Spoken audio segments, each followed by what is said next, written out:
Hey, before I kick off the podcast, I just want to shout out Next Door Clothing. Next Door, a clothing brand based out of Bondi in Sydney. They're making really nice jeans and shirts and hats. So go and check out their full range at nextdoorsydney.com. They're also artists, so you can go and check out a range of art. They put on rad parties, and I love what they're doing. So nextdoorsydney.com for the full range. I love personal. I'm all about personal. All right, this is for Clem and Otis.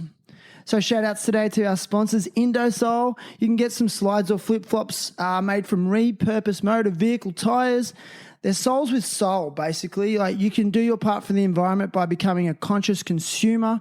So get a pair of Indosoles at www.indosol.com. That's INDOSOLE.com.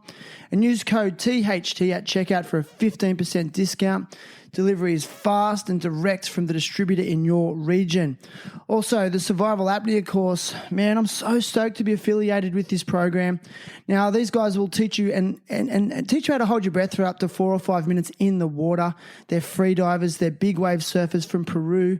And you can build your, not just your physical resilience, but you can build your mental resilience. And I'm finding that it's throwing me into much deeper levels of meditation post breath holding.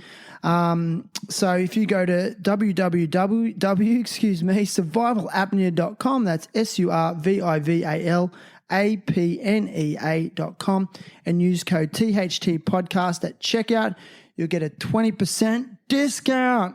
Let's go. I'm having a good time. You are? Yeah. I can tell. And we are rolling. Terrible happy talks. Terrible happy talks. Terrible happy talks. Terrible happy talks. Today's guest is Nick Squires. Nick is a father, former surfer on the WSL World Qualifying Series, and founder of the Illawarra Surf Academy on the southeast coast of Australia. Recently retired from professional surfing, Nick's career included 2 National Surfing Championship wins amongst a string of event and heat wins against literally some of the best surfers on the planet. Passionate about nurturing the next generation of rippers from his local area, Nick is embarking on a new chapter in his life, one that consists of sharing his knowledge and spending plenty of time with loved ones. Today, Nick is with me to share his journey, experiences, challenges, and hopes for the future. Nick Squires, welcome. Thanks, Shan. Glad to be here, mate. Cheers. Dude, got there.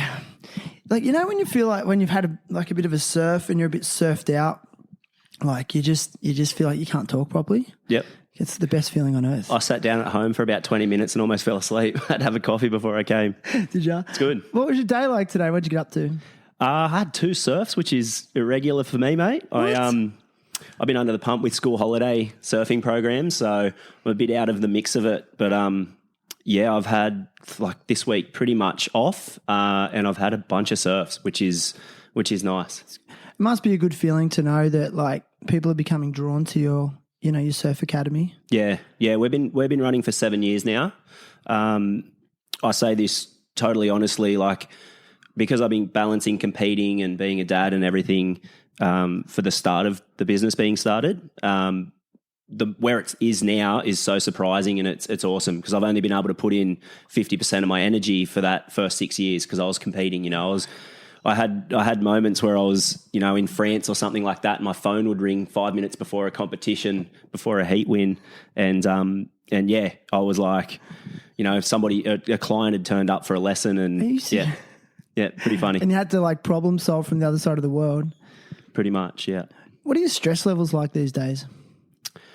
I can be highly strung, yeah. I don't stop. It's probably one thing my partner hates is I don't sit down. I don't stop. I get real fidgety. But I love it, and I've got the mentality that, when I'm 70 years old, I want to sit down at home, read the paper, drink some coffee, and do nothing. Yes. I'm like, I don't care. I want to do as much as I can while I'm young, while I'm fit and able, and then just put my feet up at the end of the day. Yes, sir. Dude, I feel the same way, man. At around 35, I just turned 44, but I decided to make this big change in my life. I cut out alcohol, processed foods, and I'm on this big health kick. I haven't turned back. And I just had this moment one day, I I was like, I want to be surfing when I'm 80 at some level. I want to be that fit old guy that people go, oh, you're a fit old guy. Yeah. Is that how Keeping you up with the feel? young kids. Yeah. But I know what you mean, like while your body's able, right? How's your body feeling now? 5 weeks ago, I just did my medial ligament. Just freaking incident surfing. My front foot slipped off on a backhand snap and little pop. But 5 weeks down, I keep tweaking it, but that's just part of it. Isn't that the better ligament to do though than say the ACL? Haven't done an ACL. I've done medial a few times and no ACLs.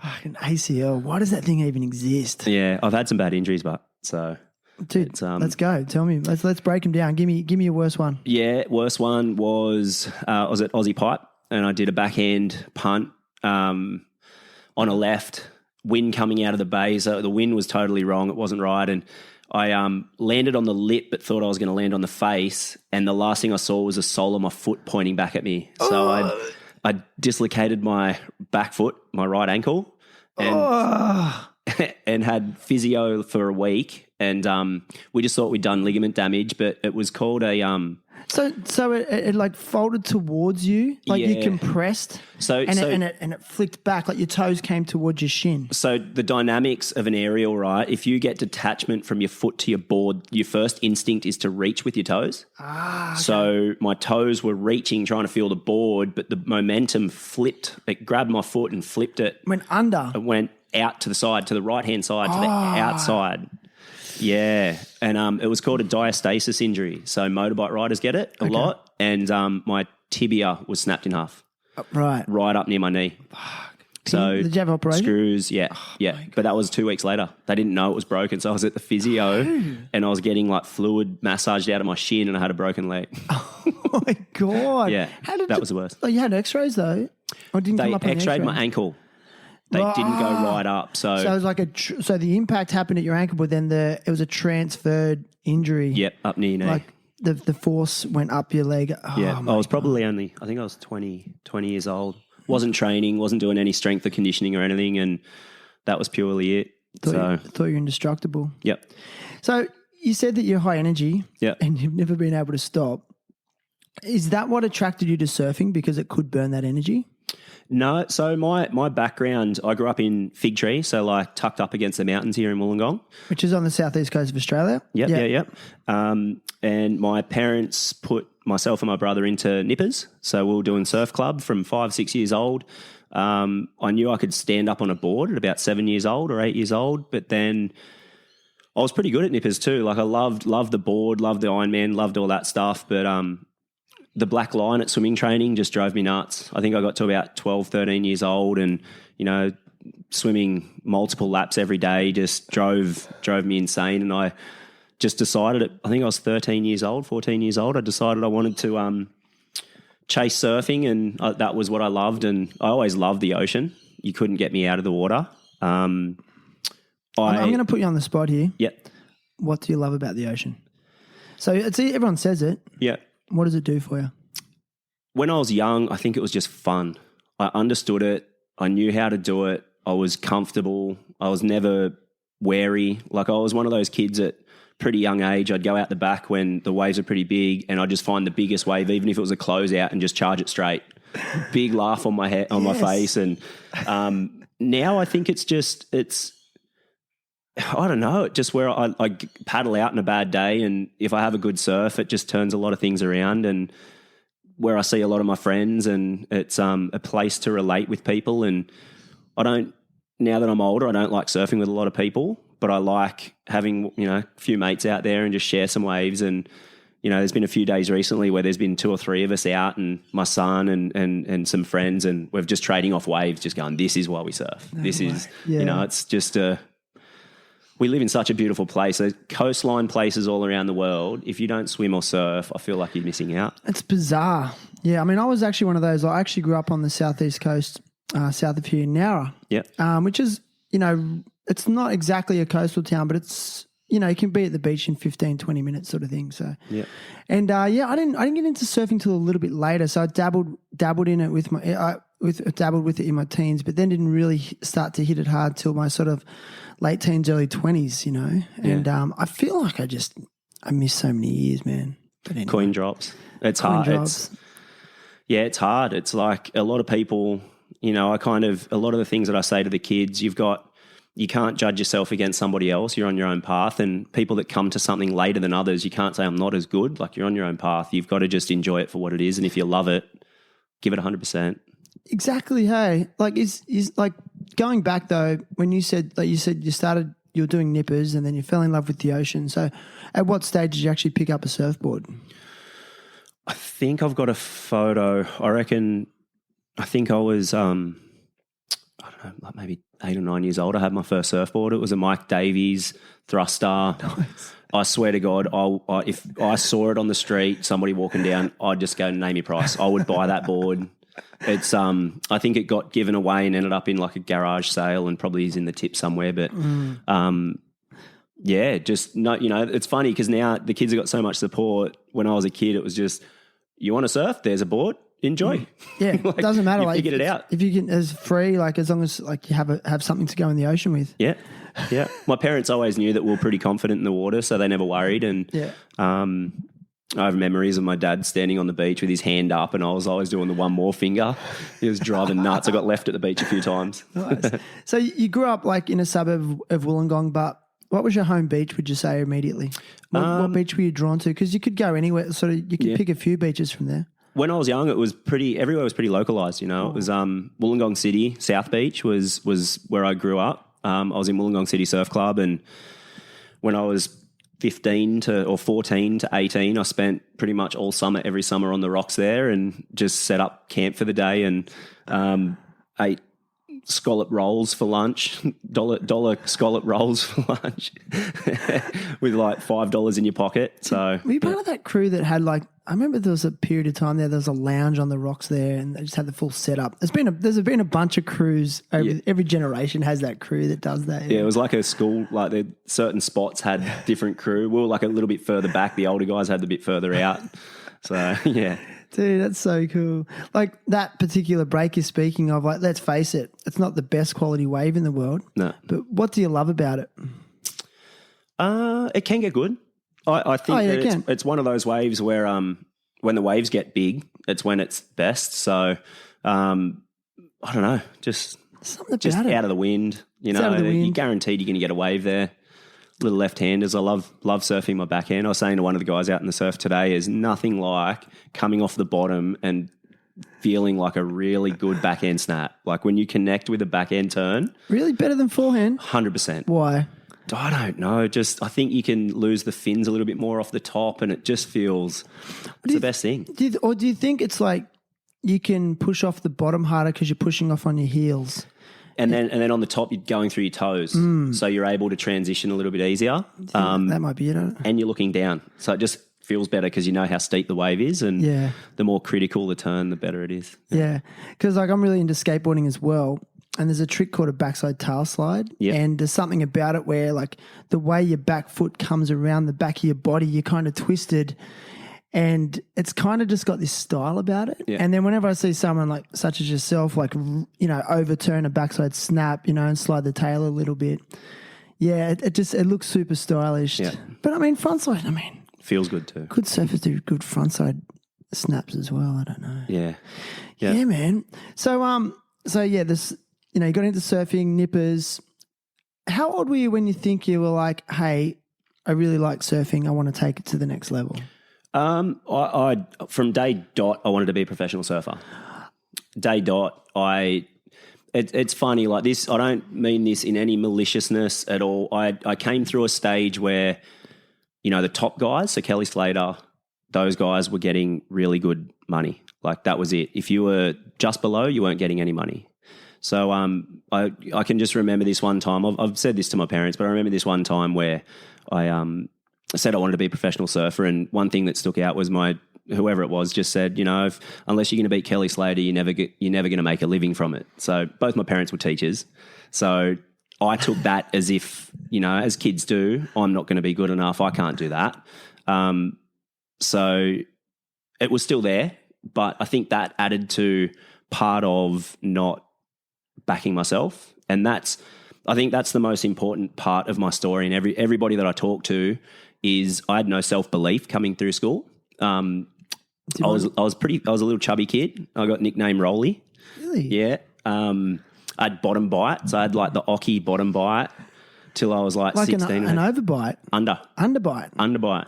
Like, so you don't have one now? No, I had Did it braces just- I was for gonna say- 3.5, 4 years. Because sometimes that can correct itself as the kid grows. Yeah, no, I But had no, you braces. But bullied a little bit at school. Never felt like I was in the cool crew, but kind of as a kid, you always want to be in that cool crew, and I just never backed myself. You know, I never had that belief, and it's something that I tell every kid, and you know, a lot of the parents that I talk to, that it doesn't matter about whether the kid's going to be the best. It's about giving 100%. That's probably the life goal for me, is whatever you love to do, give it 100%. Who cares? Like, So true. you're going to be happy. So, Man, I've been thinking a lot about that, because like our time on this planet's so finite and it goes so quick. yeah. And you do have to wonder, like, how am I spending my days, and am I really living my best life? Yeah. And when you said then, like, you knew you wanted to be a surfer 100%, a pro surfer, was that driven by like a need for, say, a sense of like validation from people, and maybe to prove those bullies wrong? Not at that point, no. I think at that point it was I used to get the surfing magazines had come out once a month, and my room, I swear to God, was there was no paint on the wall. It was dead set posters everywhere. Roof, walls, inside of doors, inside a cupboard. Obsessed. And I just used to want it. Yeah. And I think the hardest thing for me being older, and that's probably why I'm so driven now, is that I look back at those years and always wonder, like, if somebody tapped me on the shoulder and just said, dude, you can do it, like, go, you know, and I didn't have anybody at that point to do that. So your dad didn't surf? No, my dad's from Iowa. My dad's American. My dad's American, yeah, from Iowa. So he's been here, don't quote me on this, but he's been here for about 50 years now, I think. Okay. School teacher. Yeah. Not ocean background. My mum was from Newcastle, so she was around the coast. She, you know, dabbled with surfing and more just hung on the beach and stuff. But it was just one of those things that I fell into, and I kind of look back and, like I said, if somebody tapped me on the shoulder at a young age and just went, "Let's go," like, you can do it. You just got to believe in yourself. I wonder where I would have come. Do you keep that in your mind when you're talking to your son? Yeah, 100%. I've given Mannix my full, like, I've given him full ownership. So I'm not going to push him. I'm not going to helicopter him. I tell him all the time, like, it's up to you, dude. Like, if you want to do it, do it. Give it 100%. Don't talk about it. Let your actions speak and do it. And he's really good, but he's also 14 years old, and I hate the word burnout. I don't like the word burnout, but I think I had a chat. You know Chad Ryan? Yeah. Chad Ryan? Yeah. Oh, I don't know him personally. So local, like, professional surfer, shaper, skip, surfboards. He pulled me up and he's like, burnout's it's a fallacy. It's not true. His mindset Why? is switching on and off. You got to know how to switch on and off. When you go down to the beach, switch on. So his son's a professional soccer player. Really, really good. He's over in, pretty sure he's over in Europe right now. So they're taught to switch on when they're on the park or when you go surfing, 100% switch on, give it 110% purposeful practice. And then once you're out of the water, switch off, forget about it. Purposeful practice. Yeah. That's what I live by. Purposeful practice. You can surf for 10,000, the 10,000 hour rule. You can surf for 10,000 hours, but if they're not purposeful practice, so Time wasted? Time wasted. Yeah. So it's like surfing. Sorry, go. No, you go. I was going to say, like surfing, every kid wants to do aerials. Okay. So if you're looking at the ocean and if you've got wind coming from the left, so in the East Coast here, it's from the northeast. If you go on a left-hander towards the south and try and air, it's time wasted. It's not going to happen. The wind needs to be blowing at your feet to get your purposeful practice so you can get rotations and stuff. So you can go out in your surf and practice a certain thing over and over and over, but if it's not warranted for the conditions, it's time wasted. Is that taking the fun out of it though? Well, it depends what your goal is in my eyes. Like if you want to be professional, yep, like it's going to be time wasted. If you just want to go out, put a smile on the dial, have fun and enjoy your day, it's not going to matter. but your chance of injuring yourself doing that is going to go up, like back to my story. So, It's really refined approach. yeah. I love that purposeful practice. Yeah. It's like it's really fundamentally just being more in tune Yep. and utilizing time as effectively as possible. Yeah. What if your son wasn't into surfing? I wouldn't mind. Would you be trying to instill the same philosophies? Yeah, 100%. So he's actually pretty switched on at school too. Like he's doing really well. He's in year 9 this year and in the top maths class. And I'm just, use your time wisely, switch on. If at any point you're over surfing, don't do it. You're going to be miserable. So, but he's really sporty anyway. He's super into his skateboarding. Is he? Yeah, Dude. he's super into his skateboarding. Yes. And he's getting pretty good too. So once again, that switch on, switch off, he's got releases. We're into mountain bike riding. So we've been going up to Mount Kira, up the mountains here on the escarpment. And, so beautiful. yeah, I've fallen in love with that. It's something for me away from the ocean. It's just, I get up there and I'm like, it's beautiful. Just nice. So now that you've decided to just take a step back from competitive surfing, like, are you sourcing out, other activities? Do you ever feel a bit like, I don't want to use the term burnout, but like, is it a relief to not have to think about competition in the back of your mind? Because I'm sure that is something that is always in the back of your mind, every surf, even if it's a recreational surf, correct? Yeah. Yeah, I think I don't feel old. I'm 38. I don't feel old at all in the water. I believe that if my circumstances were different, I'd probably still be competing. I still want to compete, but just the thought of training every day, fitting a surf in, running the business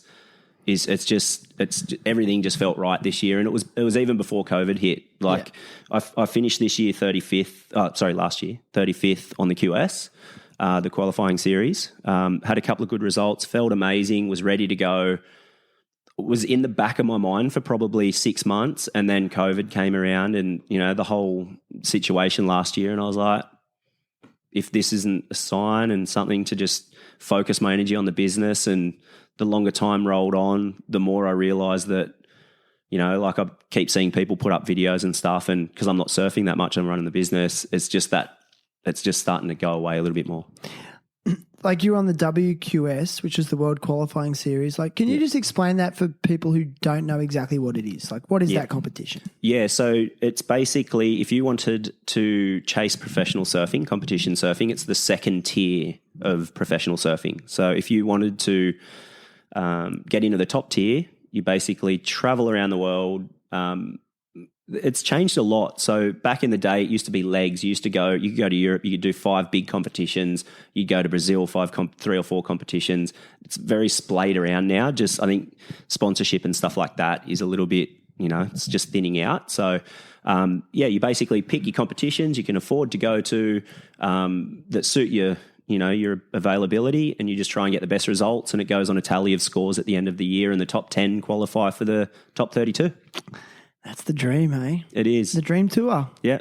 I think for me, I'm pretty honest with my life and how I've gone with surfing. And I think the biggest thing for me is I'm so proud of what I've done. I think if my circumstances were different, so having a child pretty young, I was 23, 24, separated when he was 2 and, co-parenting and all this sort of stuff.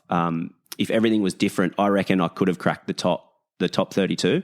I was super close, and I think my strongest point was my confidence. Like, it wasn't arrogance in any way, but I knew that the only way for me to beat the top guys was to be so confident that their ability didn't faze me. Your highest placement on the WSL was 34, yeah? Yeah, 35. 35. Like, did it just feel like you could taste it? Yeah. Well, I say this to all the kids that I coach. It's just one result. Like, you can go the QS. So the way the competitions work, you've got a QS 1000, 3000, QS 1000, 1500, 3000, 5000, 10,000. Yeah. So if you win, you get that many points. Yeah. So if you win a 10,000, if everything just comes together, the ocean cooperates, you're in the right headspace, you're switched on, you can get 10,000 points. You're going to earn $50,000. Like, it's just how it happens. You win a 10,000, you pretty much qualify. So from one event. Yep. Dude, like, it's often described as a real slog being on the QS. Like I've heard numerous surfers say like it's a hard grind. It's a grind. What do you think? Is it? What's your experience with it? It is. I think the main thing for that is your conditions. Surfing, you turn up somewhere around the world, you get 1 week or 5 days to surf. Whatever's there, you get. That's it. There's no waiting for the best conditions. It's just what you get is what you get. So that being said, yeah, because you're going to have heats where the waves are terrible. You're going to have heats where you're watching amazing waves and then the wind goes onshore and, you know. So, and not often at the best surf locations in the world either. Yeah, beaches, wherever the local places or the people get the crowds and the money. Dude. Yeah, I can imagine it'd be frustrating, especially when you're like surfing on 2 foot onshore slop and then against someone that you know that you're better than and then they beat you because you're in those conditions. It must be like frustrating. Yeah. But I want to ask you a bit about the money on the tour, on the QS. Like, how have you sustained that career over the period of time? Yeah. Is there money? Is there much money coming in, or have you just been self-funded? Yeah. So my story, I started late, so I didn't do any of the pro juniors. So I didn't compete as a young kid. Came in later. A massive shout out to Harrow. And so Harrow used to run the Jim Beam Surf Tag in Australia. So it was like a teams event. Yeah. Jim Beam was the main sponsor. They came up with an idea to get an unsponsored surfer, pay them $50,000 to do the QS for a year. The way they did it was a 2-day, kind of like a live series kind of thing where we were filmed pretty much like, except for when we were sleeping 24/7. So we had a bunch of things each day that they had on the list. It was all surprises. So there was an Ironman that we had to do conveniently on the second day after a free open bar, as much Jim Beam, and they were throwing it at us. I was pretty smart. Like I knew what they were doing. So I'd have a few, drink or whatever, and I'd sneak off and have a glass of water. And a few of the boys let loose. Yeah, they were like in the morning, we got woken up at 5 o'clock with a shark alarm. So they walked in, cameras in our face.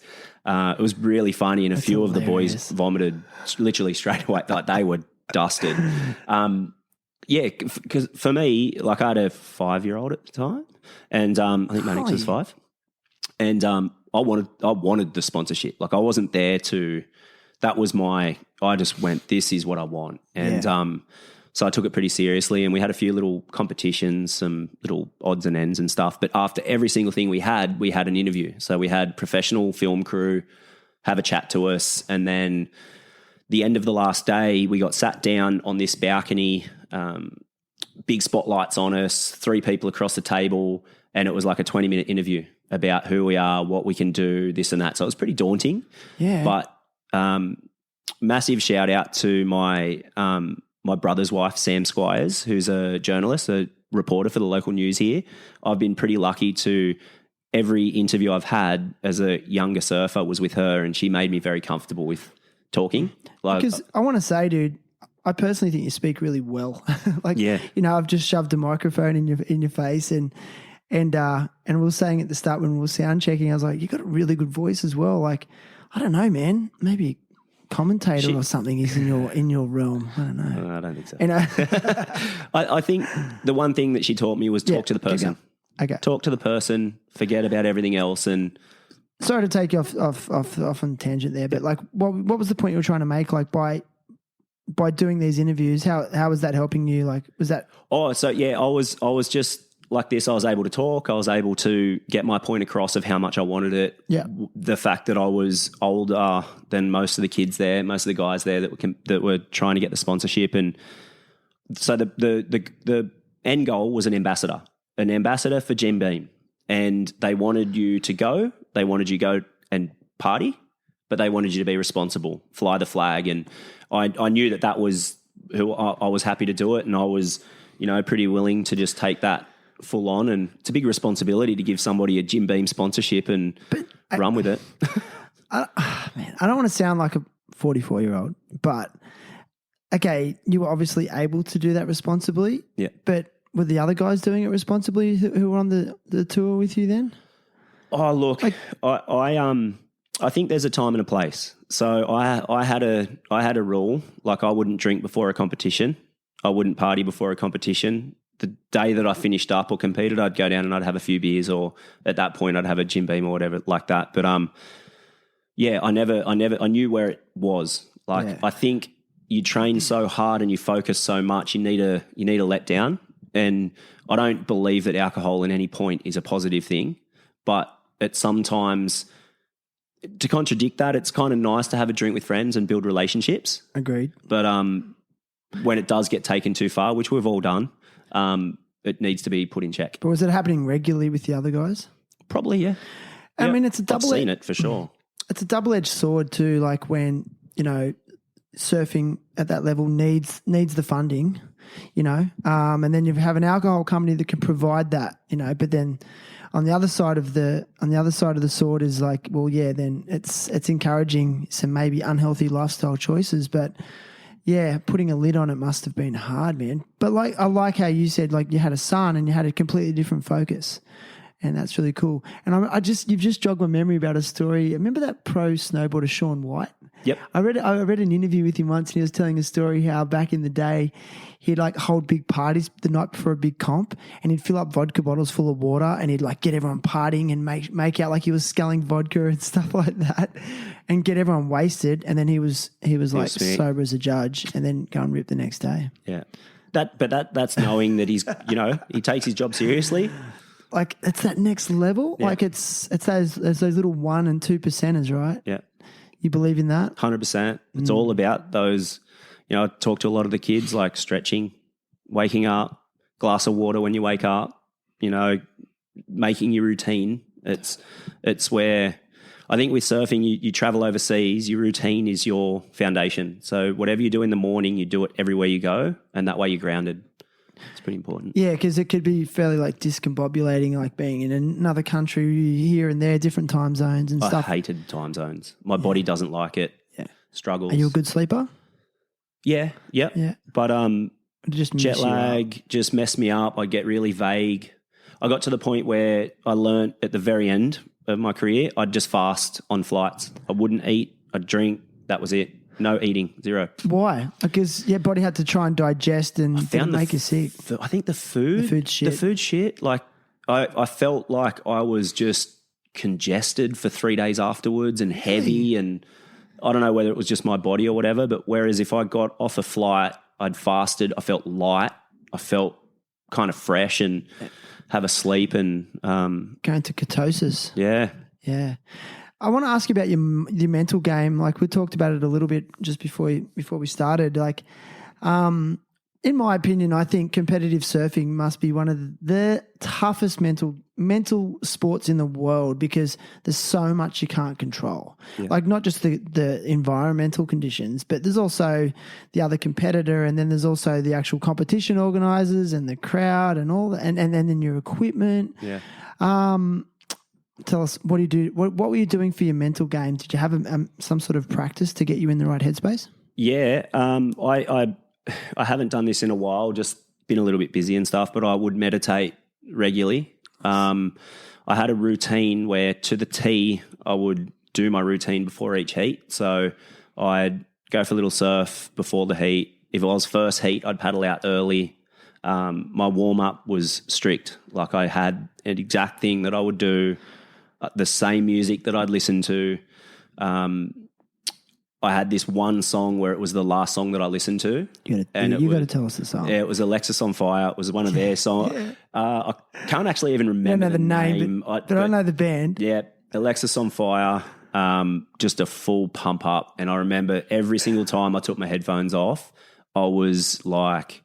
So I've got a lot of people in my corner here, especially in Wollongong. Around the world I do as well, but the people in Wollongong that I know, they'll see me live and they'll be like, those guys are going to die. Like, I just had this thing where I just knew. So you knew you were going to win. Yeah. So I love the teams events here in Australia, and we've got the Board Riders Battle, and I love that competition. Like, we get to surf against the best guys in Australia, and it's a heavy thing. A lot of people don't like the pressure of having the team, and I got to this point where I was like the people that were in my corner just go, he's getting an 8. And like But based on what? How do they know? Like, what are some of the signs that that's going to happen? Like, is it the look in your eye? Is Look it in your your body eye, posture? it's everything. Is it? Like, I'd go up to our captain and I'd be like, "What do you want me to do?" And he'd go, "Just good wave and whatever. I'll get you 9." And I just would go. And I think so. The law of attraction, I think, is pretty important. If you say something and you believe that it's going to happen, I'm telling you, it has to be pretty rare that it's not going to happen. Dude, don't get me started, because this has popped up on the podcast a lot. Yeah. I've got a few examples of guests saying that. Yeah. But just recently, actually when I say recently, in the last year or two, I've been getting into this guy called Dr. Joe Dispenza. And he's got these meditations where it's all about redefining yourself and defining yourself as the person you envision for the future. So you're like, that's who I am now. I'm not the person that was in the past. I'm not the kid that got bullied anymore. I'm not the guy that lost the job. I'm not the guy that lost that last heat. I'm not that person. I'm this guy who's this now. Yeah. And like whatever you can dream up, and then that's how you define yourself. And then you just keep telling yourself that's who you are. And I mean, I think it's very. I mean, he goes on into the quantum physics of it all, and there's other things like I think there's that. Remember that book that came out, The Secret? I think it's the same sort of thing. But man, like as time goes on, is your back okay? Yeah, I'm good. Yeah. I feel it. Exactly what you're saying. Like you can project, and you'll just move towards that frequency. I think as well, if you live day by day with that goal, by the time you get to the goal, what you've done in the past, you can say to yourself, "I've done everything. I'm prepared for this. There's no doubt." Like I actually had a just to cut you off. Go. I the second or third year that I was competing, I had this thing I wrote on all of my boards, WDTW, and it was a question mark at the end. And I'd put it in eyesight, and it was who deserves to win. Like I would paddle out and I'd look at it, and I'd be like, I deserve to win. Like that's what I tell myself. I deserve this. Because okay, well, deserve's a funny word. Like, why did you deserve it? Because hard work. You knew you'd put the work in. Yeah, knew that I put the work in. So, knew that I was there for the right reason. Knew that I wanted to support my kids, and knew that it would bring me happiness. Like I think it's what like following your dream is happiness. It's a fulfillment. I guess it's the same thing. Are you a happier person? Yeah, I think the biggest thing you can get a human to do is chase their dreams. If you chase your dreams, you're gonna be happy. You're gonna be fulfilled, regardless. Like your life's gonna be better. You're doing what you love. That's it. I mean, to challenge that a little bit, there's some people who don't have a dream. Yeah. I mean, that's the fundamental problem.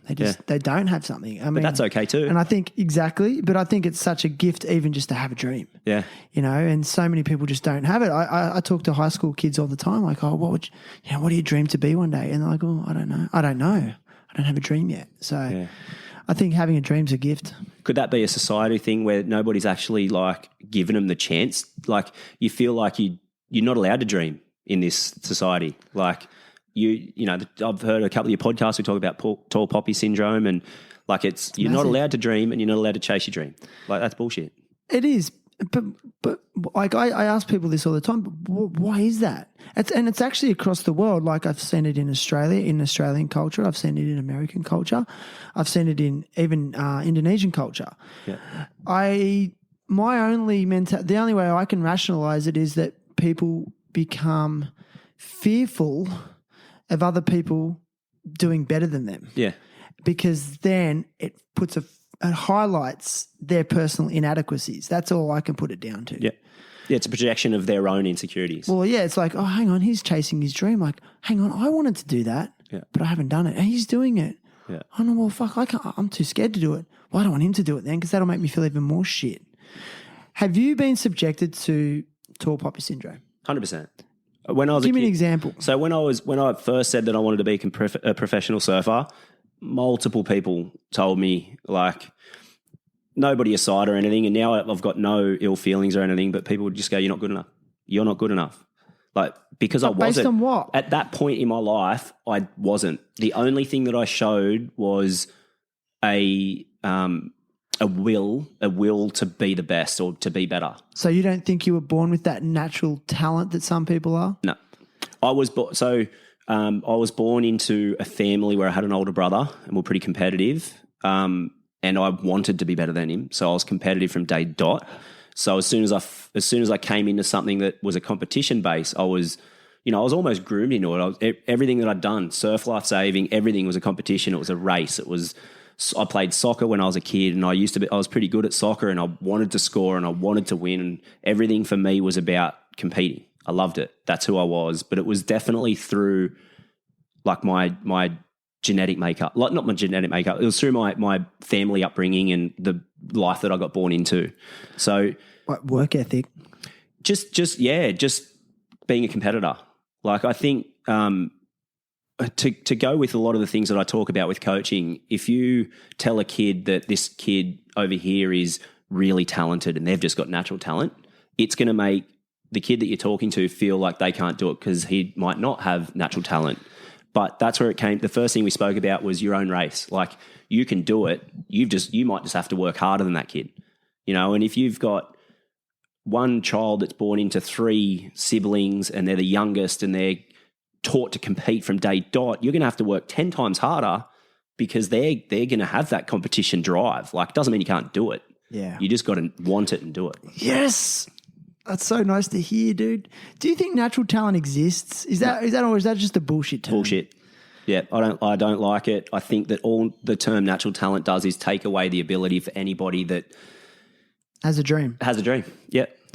I just don't think it's a positive thing to say that he's just naturally talented or she's naturally talented. Like they're fair enough. Like they might take to something quicker, but I feel like that's going to come down to their parents might have got a soccer ball out earlier in their days, so they were taught to kick a ball, or it's things that are trained.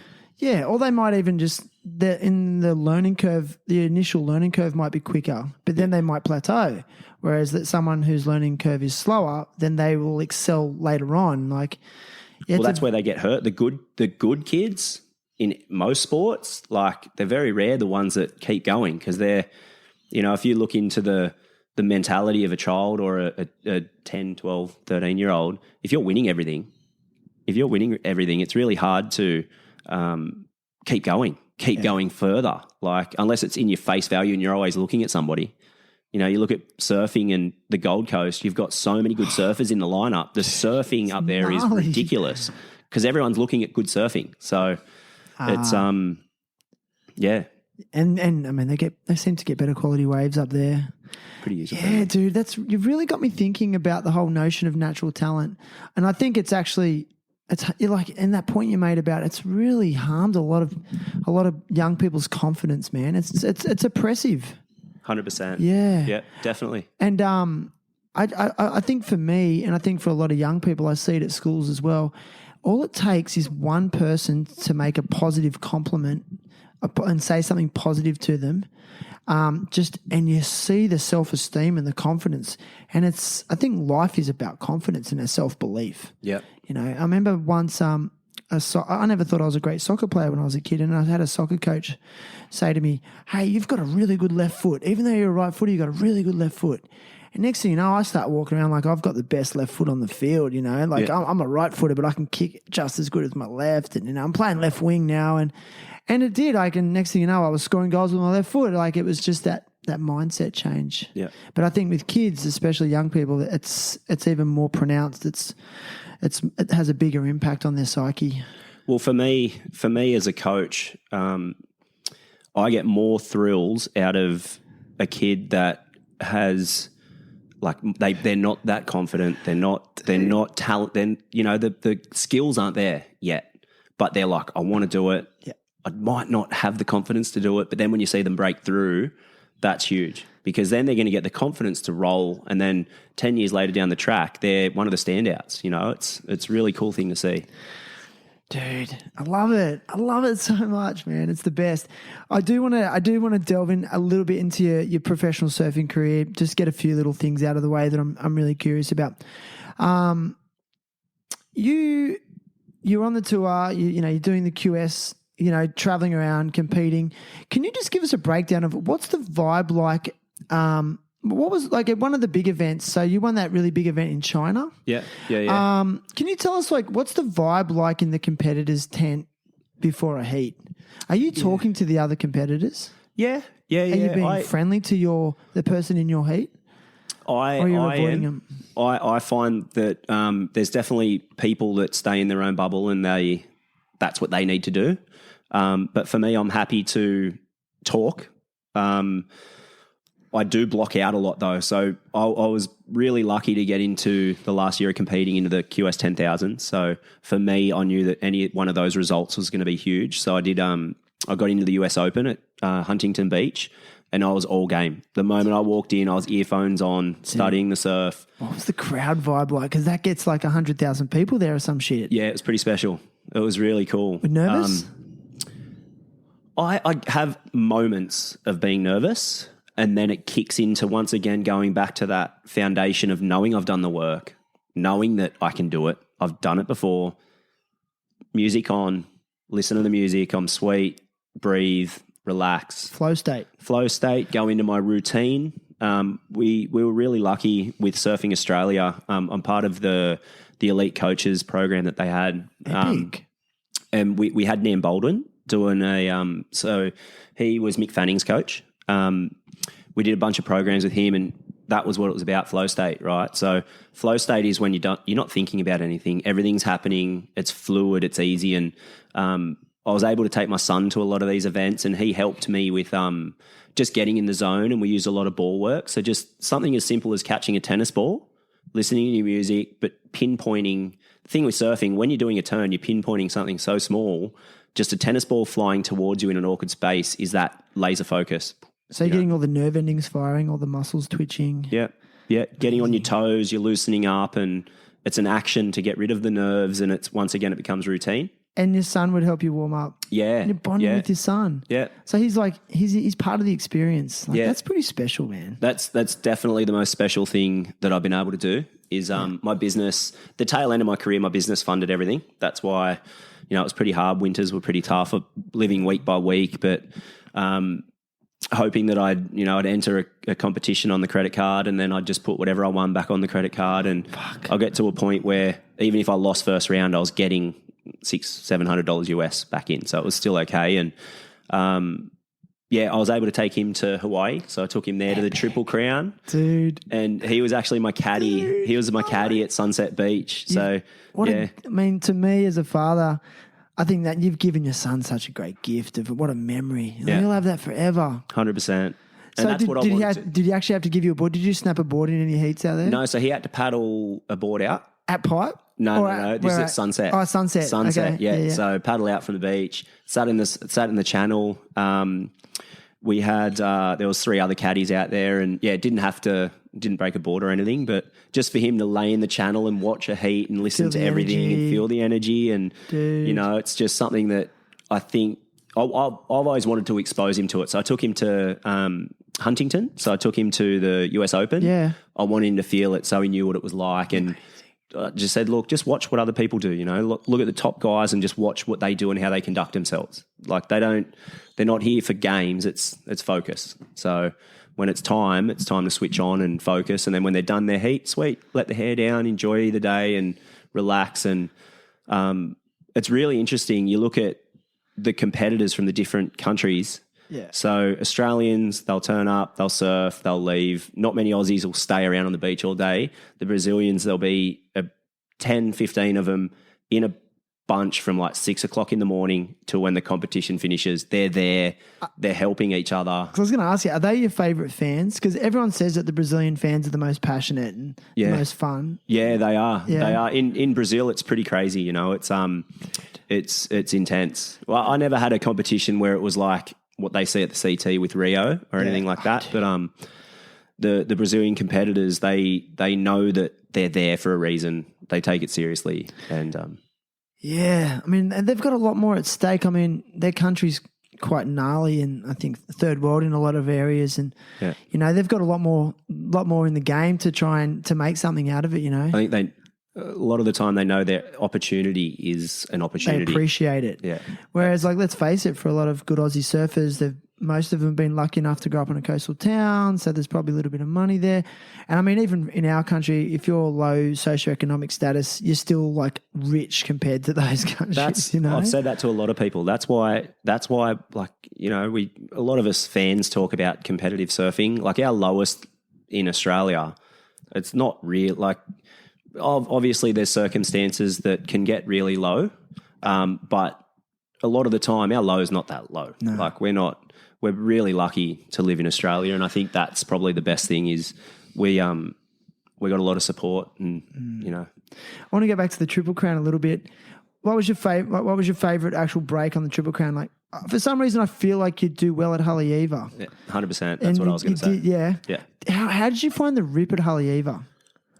Look, it doesn't stop. So, I mean, I've actually surfed there once on a small day, but even then, I just felt like it kept sucking me into the impact zone. Yeah. So you just got to get your landmarks, and I feel like there's a few little spots in the reef where the waves stand up a bit more. So you just got to know. You got to put some time in. I spent more time surfing at Haleiwa because I had more fun out there than. You know, Pipeline is probably, it's not part of the Triple Crown, but, it is, but I wasn't. It was, but you got to be right up. When you're on the QS, you have to be in the top, pretty much leading to get an invite into it. You can only surf 2 events in the Triple Crown? So you do Sunset, then Haleiwa. Yep. And then if let's just say you win one, you'll probably get an invite into the Pipe trials. Gotcha. Otherwise, it's just local Hawaiians or the CT guys. Yeah. So Pipe's one of those waves. It's the easiest way to be humbled as a professional surfer because you paddle out, you want a good wave, you're not going to get a good wave, and you're just going to spend 4 hours you might get 2 bad waves. My first surf, I remember so I went to Hawaii late, like I was 36. No, so my first trip to Hawaii was competing in the Volcom competition. And it's a little bit different to South Beach, that break. Like I stood on the beach for the first time, and it was I didn't know that. Yeah. I thought you'd been there earlier. No. Fuck off. Because, people start taking their kids there when they're 13 or younger and start getting them into it. The hard thing for me was it was always in the summertime. So either my business was busy or my son was on holidays. So the chance of going to a 10-day event was very, very slim. So it was just a juggle with that. But then it got to a point where I really wanted to do it. And I remember this moment. I walked up. We parked in the car park at Pipe. I walked over, and it was second reef, like perfect.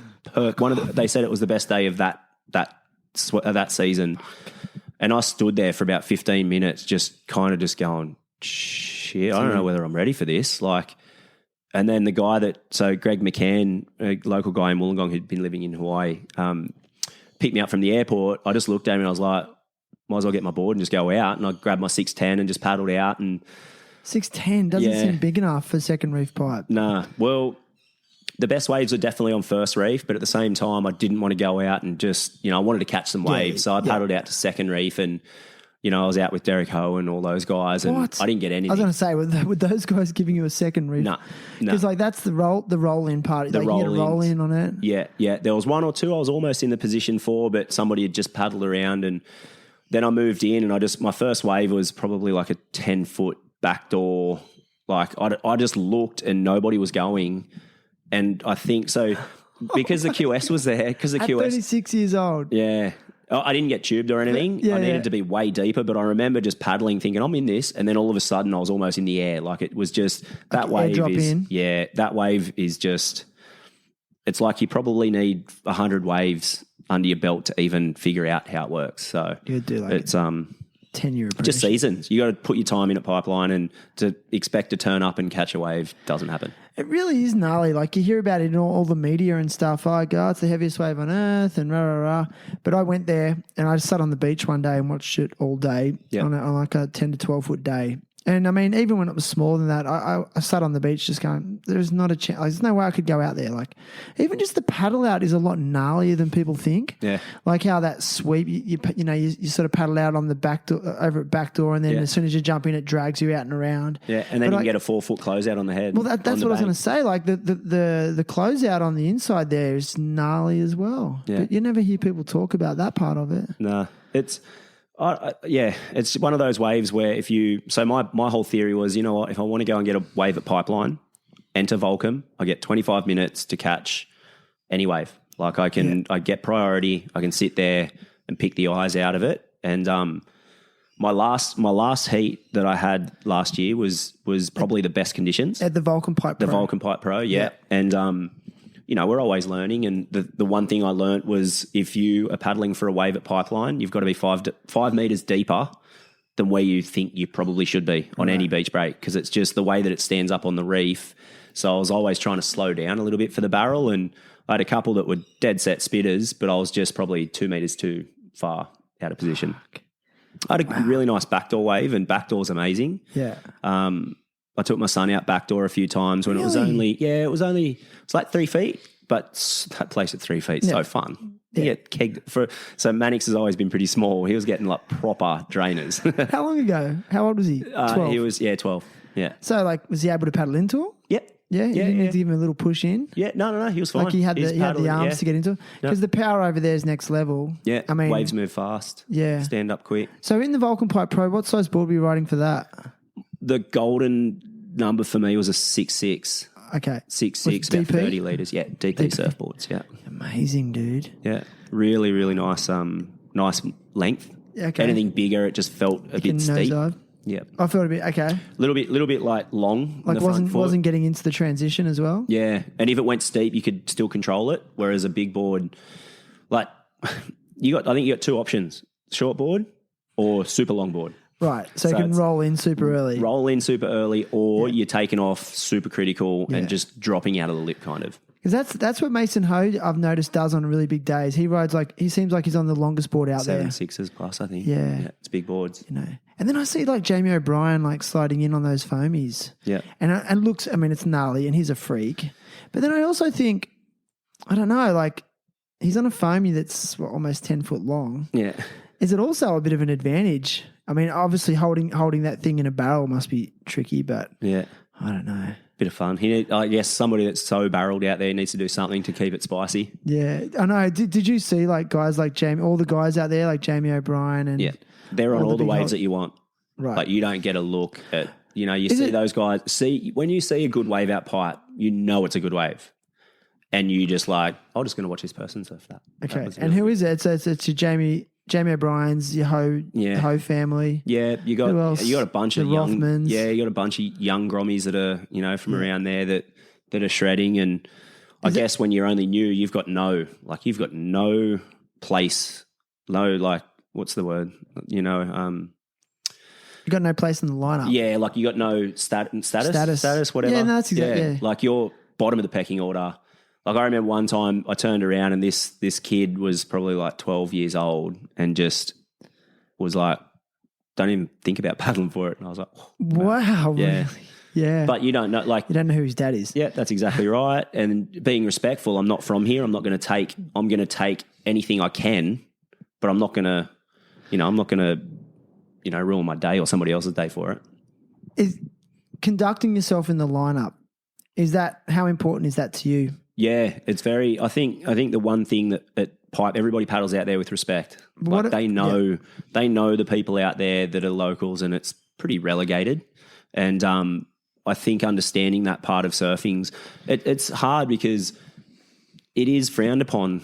Like I don't like using the localism word or anything like that, but it's more the pecking order of, that was the word I was thinking of before. The pecking order of organisation. Like if you see people out there that are good surfers, they're taking it off on the best waves. You've just got to be mindful of, your surroundings. And I don't think I've ever paddled out anywhere in a place in the world and expected to get every wave. Yeah. Like we had a chat today earlier on about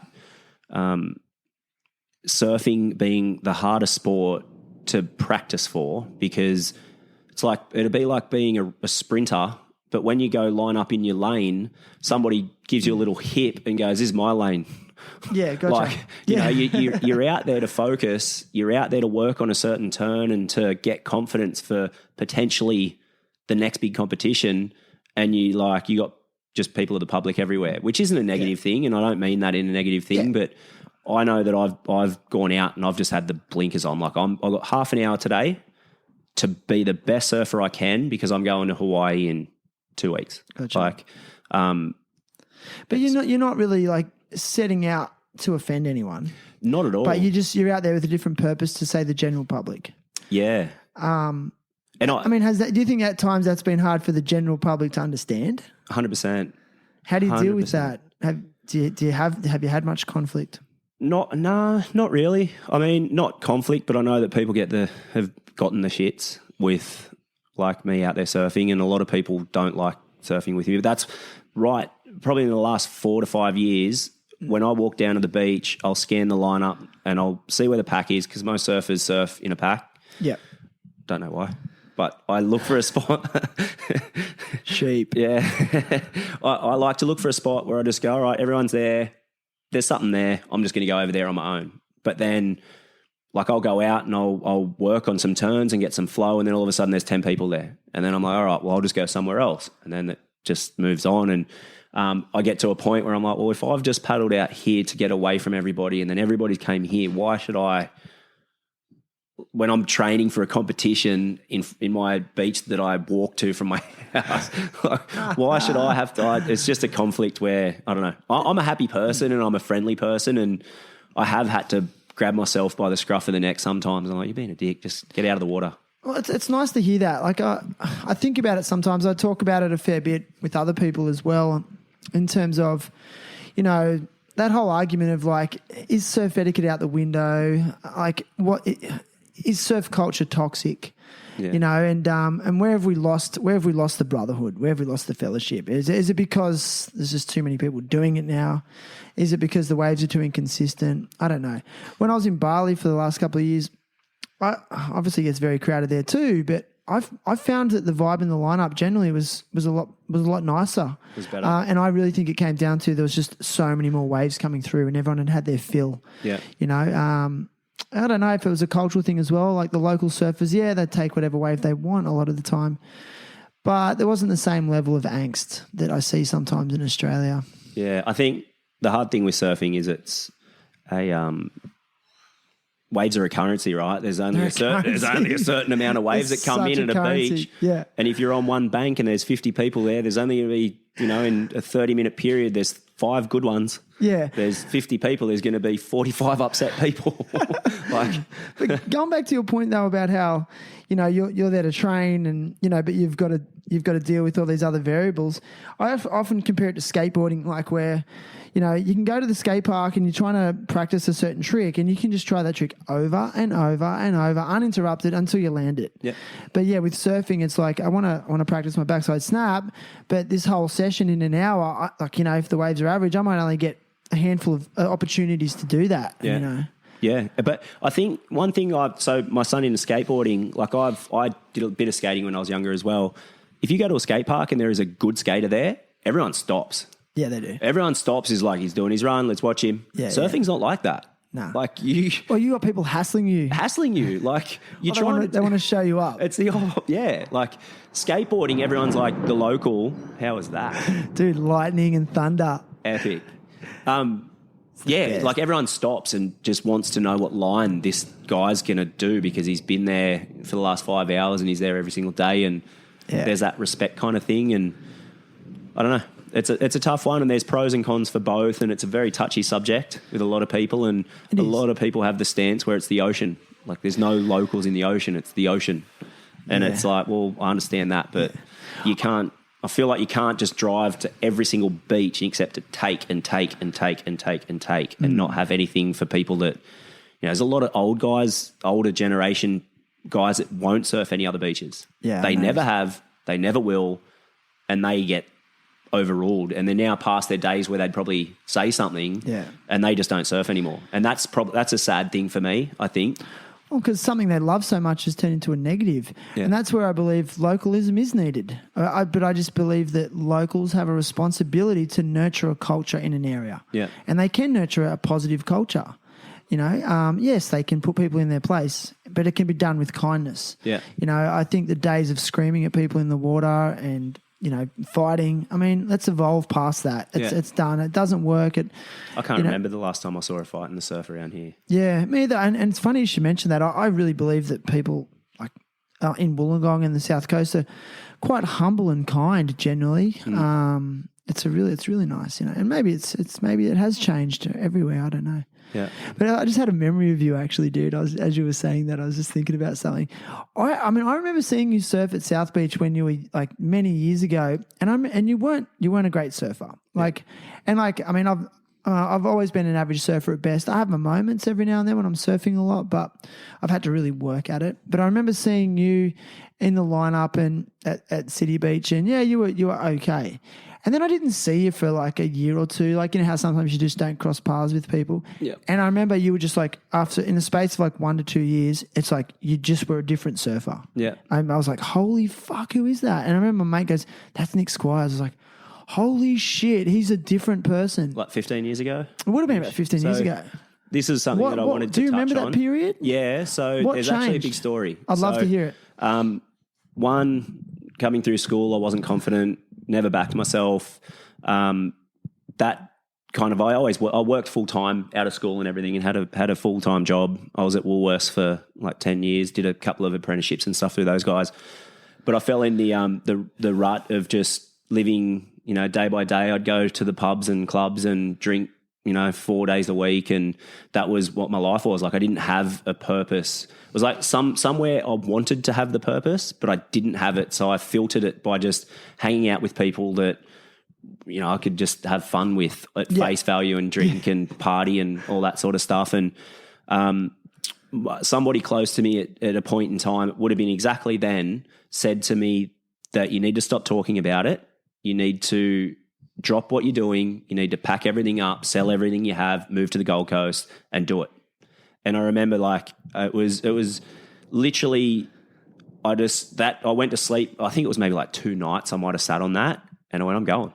And I think within a week and a half, I'd sold everything, packed it up. I bought a van, threw it in my van, a Mitsubishi Star Wagon thing, put it in there, and just drove to Queensland. I had no place, I quit my job. I didn't quit. I transferred. So I transferred through Woolies. So I walked straight into a night field job up in Queensland. No way. And I was up there for a year training and competing, and that's what it was. So for me, my style in Wollongong was very messy. So there was no technique. So when I moved to the Gold Coast, I made a point of surfing snapper rocks every single chance. Well, that was my next question. Was it because you had maybe access to different and slightly better wave quality? Not to say that there's any wave better than City Beach or South Beach. There's no wave better in the world like that. That's as good as waves get. Yeah. No, it's pretty. but I'm just saying, like, I think the South Coast, you had better waves. Yeah, I think the South Coast, the way the waves break, they're very, very dumpy. Like, jacks up, dumps, not much time, a lot of closeouts. Maxes out on swells. Yeah, pretty easy. Went to snapper rocks. The ability to have a wave for 500 meters and draw lines. I didn't know how to draw a line, and I came back. I do remember coming back, and there was time surfing South Beach. I was like, oh, this place feels so much better. Yeah. Just because I knew how to get speed better, knew how to hold a line, knew where to put a turn better. And there was actually an old guy in the surf. So same thing, I was a competitor, and I knew I was behind the 8 ball because I came to it late. So I was fighting for everything. On the wave, I had anger. I was like, everybody was telling me that your power surfing's your biggest thing. And this old guy paddled up to me, and he's like, just relax your face. You look angry on the wave. Like, just put a smile on your face. If you look at Steph Gilmore, she's smiling. And that just made me just go. And you love to watch it because of that. Yeah. You know, it's funny, you draw comparisons. I know, like, Gabriel Medina, for example, the amazing surfer, there's no question. But I think for me, and I've heard a lot of other people say, like, I mean, I personally don't necessarily enjoy watching him surfing. Like, so much respect for him. And I think he's changed a lot. But, yeah, his facial expression on the wave would be one of anger. Yeah. And then you look at someone like, I don't know, for some reason Ace Buchan comes to mind. Yeah. Something about that guy, he has a really relaxed, calm look on his face when he surfs. But he surfs aggressively too. Yeah. You know? Yeah. I think it's what is it? You think it's mindset? Yeah. There was 2 things that stuck out. People have said to me with my journey, and the first one was, don't talk about it, do it. And the other one was, put a smile on your face. And you went all in. Yeah. Like, you packed up a van and just did it, dude. Like, I get so inspired by people like that do that, because I'd be petrified to do something like that. I'd just want to play the safe game. I guess I had a job to fall into. Like, I'm really lucky with my family life. Like, I wasn't just going to be left for dead. I could, if things just turned to junk, I could have come back home at any time. But by far the best thing I've ever done. moving away from Wollongong totally on my own. One, it was, I was revolving my life around surfing, so I always had surfing. I knew who people were up there, and I was, I made friends pretty quickly, and that's where the journey started, and then got the Jim Beam sponsorship. So the Jim Beam sponsorship, like, were they giving you like a monthly check or something? No, it fell into, so there was a heap of products. So it was like, tell me about money. Sorry. Yeah, no, it's all right, it's fine. It was all open. It was advertised, and so the way it worked, that contract was a bunch of products, so some cameras and stuff like that, so I could document some stuff. A heap of Jim Beam products. So pretty much, if I went to a party, I could just go send me 5 cases of Jim Beam, cans, whatever, and they just deliver it the next day. So I had as much alcohol as I wanted to, and they basically said 3 payments. It was split into 3 payments. Tell us what competitions you're going to do, and then the next days the money was in my account. Sweet. Yeah. Nice, so it was like not quarterly, but thirdly. Dude, getting paid to do what you love, man. Yeah. Must be the best feeling on earth, I reckon. Yeah, I was really lucky, like super lucky. There was 19. I think it was 20 guys. 20 guys. Yeah, 19 other guys that, could have been across anybody. the whole country. Yeah. Dude, that's like, it's amazing. Like, listen, man, like, it's been epic. It's been like well over an hour, and I love hearing your stories. And you're actually, I'm going to give you a compliment. Like, sometimes like people aren't what they seem. That's how for me, that's what you are to me. Like, you kind of not what you seem. Like, I love like your level of depth and analysis, and it's quite inspiring because I guess as an outsider looking in on your life it's actually been quite longer than I thought. It's been years, man. 10 years, probably 10 plus years or more. I just had a bit of a mindset of like, he's just a real dedicated surfer, surf dog, whatever. But I can tell that you've got these other good aspects of your personality where you want depth, and you want good philosophy, and you want good work ethic and good values. And to me, that's super inspiring, bro. So thank you. Pleasure, mate. Thank you. The other thing I want to ask you, man, and I'm really curious, like, it's kind of like one of my last questions. What would you say to 18-year-old Squizzer? 100% believe yourself. Believe in yourself. Yeah. That's my mantra. Back yourself. Back yourself. Find what you love. Go for it. Dude, I'd say that to any kid. Like, if you've got a dream, somebody tells you don't chase it, get them out of your life. Like, maybe not if it's your parents, but just dust that comment aside. Yeah. And and gravitate towards the people that are telling you. 100%. There's going to be people in everybody's lives that don't cause positive. They don't add value to your life. Gotcha. Right? You need to surround yourself with people that give you value, and surround yourself with people that give you value. Yeah, people that support you, where you're going to talk to them and like they're going to tell you honest. So I've got some people in my corner that will give me honest truths. Where if after a heat, like I've got a couple of the board riders presidents here. Mick Van Opstel and Christian de Kluet, I'll get a message out after I've known that I made a mistake in the heat, and I read their message and I'm just like on the head, like I just totally blew it, and they'll say it in the most bluntest way, but it's the best way to cop it, straight smack in the chin. You thrive off that. Yeah, and on the flip side, before a heat, those boys would send me messages. I'm not going to say what the messages say, but it is just like. I read them and I'm like, yep. To psych you up? 100%. Build you up? Build me up. Okay. Don't doubt. Gotcha. Colourful language. Gotcha. But just... raw. Basically, a couple of... Mick Van Opstel was the best. It's just like... Just nullifies anybody. Like I've had heats against Felipe Toledo and like half the guys on the CT, and I've beat a lot of those guys. So I remember when you beat Adriano de Souza. Yeah, beat Felipe Toledo. Because I found that win interesting because I mean he's regarded as one of the most notoriously competitive surfers. Yeah, like we'll just win at all costs. Yeah, and like I mean forget surfing ability. I'm just talking about competitive nous, and for you to beat someone like that. Yeah. It's like, yes, dude. I had a moment against him. And you're from Wollongong, South Beach. I had a moment. There was two things I was going to say. I had a moment in that heat where, so that was in the harbour. on the right-hand reef break on the inside of the harbour at Newcastle. Right. Yeah, so they moved it. It was Because a of big this massive swell. East Coast Yeah, low. yeah. So that right-hand reef break's sketchy, real like bouldery, rocky. I don't know whether it's a truth, but I've been told that there's like broken cars in the and bits of metal sticking out everywhere. And Gnarly. I had this moment where I was paddling back out after a wave, and this bomb came through, and he pulled back, and it just made me go, that's it. I'm just sending it on my next wave. Like, I just didn't even second guess it. He pulled back, I'm sending it. And one of the waves that I took off on was just, it's a real nice barreling wave, and got pitted, came out and done a really big turn, and that just turned the heat. So, yes. I was going to say something else. But Sorry, I I probably No, it's all right. But what a good moment, you know. It must have done so much for your confidence. Yeah. But did it make you realise, like, when those opportunities pop up, you take them? Yeah. Yeah. You're there to compete, and you've just got to believe that you can do it. Surfing's one of those sports. That's probably the one thing that I loved about surfing, is that it isn't a sprint. It isn't a 100-metre sprint where the fastest sprinter wins. There is that subjectivity. So for an underdog, like, everybody would call me the underdog. For the underdog, it gave me opportunity. So if I got the better waves and surfed harder, I could beat whoever. Like, it didn't matter. So, Like, why were you getting the underdog call? Is it because you were a bit older? yeah, I was older. I didn't really have a background with professional surfing.